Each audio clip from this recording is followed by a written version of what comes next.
have created these 3 cards because Father's Day is coming soon in North America, and the other 2 cards are just for birthdays. And for this I have used this 280 GSM paper, which is gram per square meter. So they're rather thick as opposed to writing paper being around 80 GSM.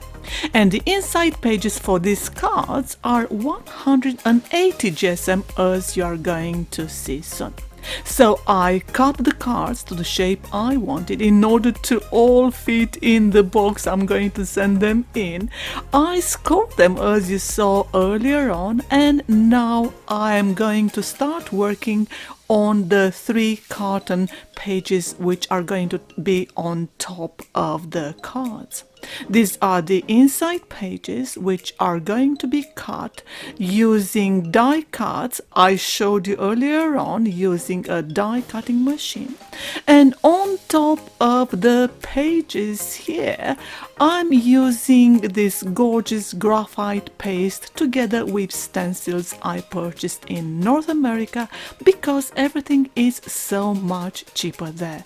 I simply love this graphite paste. Is simply amazing in real life, although it's a bit more expensive in the UK. And here are the 3 pages as I cut them, as I mentioned to you, using the die cut stencils. And on the left hand side you might have noticed I'm already preparing all my elements which I'm going to put on the cards. These aquarels I'm using on this top carton, which has been first covered in gesso, and afterwards, as you saw, the graphite paste. I'm using a color scheme which is going to match the inside pages of the cards.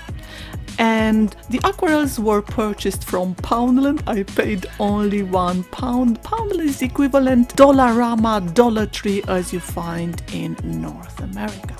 For this project, I'm also using lots of other elements I'm going to take you soon, but first I want to use this ink pad for the edges of each card, purely to give more definition. I really like this method, and as I said, I'm going to use lots of elements I have created myself, as well as purchasing them cheaply in North America.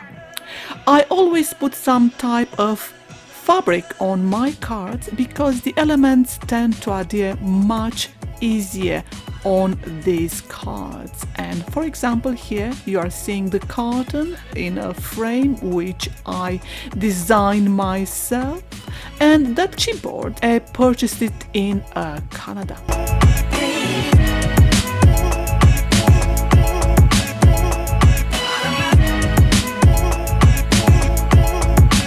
These were created using an old tube map from London because they have English ancestry and they moved to North America. And this flower has been purchased at Michael's, whereas the Foamiran, a flower you see now, has been made by me using Foamiran I purchased on eBay. And this is the elements I cut from the paper I showed you earlier on. I decided not to throw them away, but use them on the cards.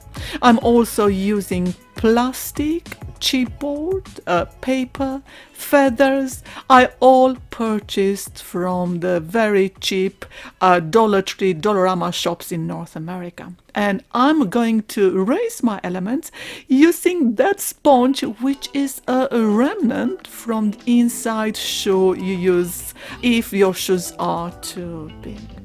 I really love these little pots. I'm honestly, I can't remember where from do I have them, but I decided to put pieces of paper inside with love and happy birthday, and distress them further on top. All these elements are coming up together just nicely. I really love this. And this card is going to be in nuances of brownish orange, matching the inside pages, whereas the next card is in nuances of blue and green, and the last one in nuances of blue.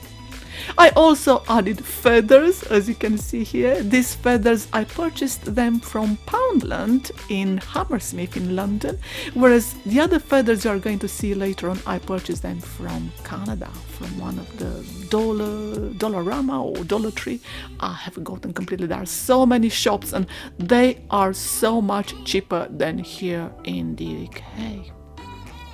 This flower, I made it myself, and as you can see, I tend not to throw away anything, and I keep organizing them in different bags and boxes according to what they contain. So when you have so many items and you don't have space as it is in London, it's worth organizing everything and not to just have clutter.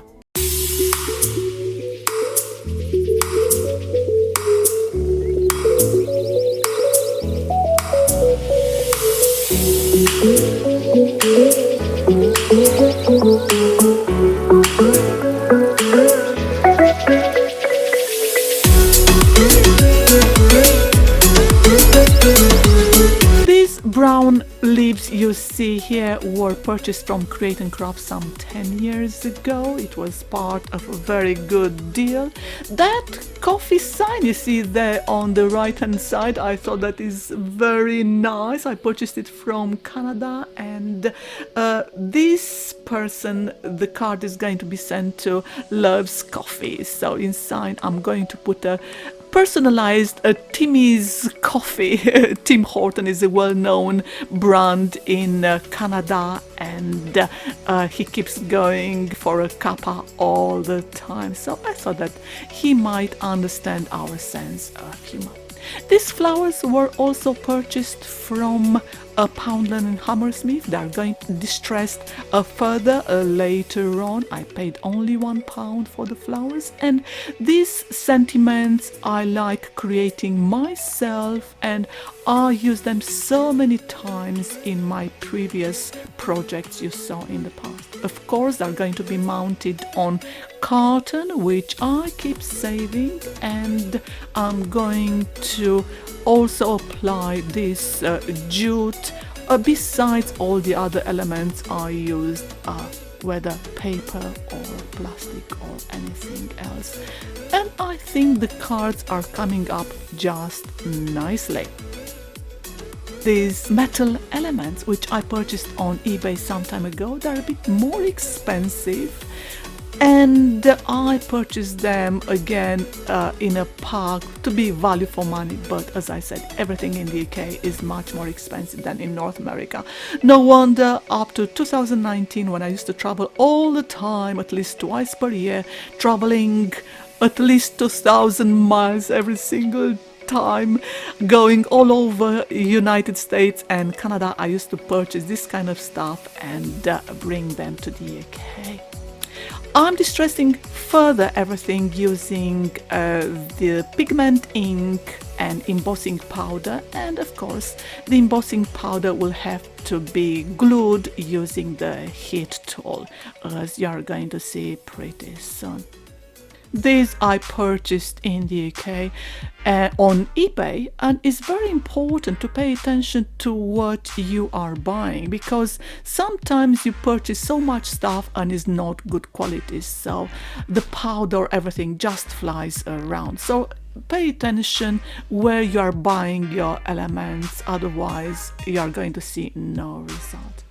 I like applying this Cosmic Shimmer patina wax. Is simply gorgeous. I also applied brownish and purple here and there later on, and the multimedia mat has helped me so many times in applying the small beads around, which, as opposed to say glue, you can still move them around until they dry. Normally they tend to dry in a few hours, so I tend to leave my elements overnight. I don't finish the project say in 1, 2, 3 hours. It takes me several days. So during this time I can build up new ideas or change some ideas I had originally in my mind.